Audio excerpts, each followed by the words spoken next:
Сен маған келін болу үшін білесің ба, КБТ тапсыру керек екен? Апай, мама, сұрақ қойсам бола ма? Қой. КБТ деген не? КБТ деген келіндерді бірыңғай тестілеу. Келсесің ба? Я? Бастайық онда. Бірінші сұрақ. Келін 1 минуттың ішінде 6 пиала шай құяды. Ал кемпірлер 1 минуттың ішінде 10 пиала шай ішеді. Сұрақ.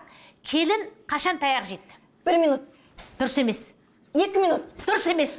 Мен уже сізден таяқ жеп жатырмын ғой. Дұрыс. Келін өмір бойы таяқ жеп өтеді. Екінші сұрақ. Сәлиманың келіні 21 жасында 2 бала босанды.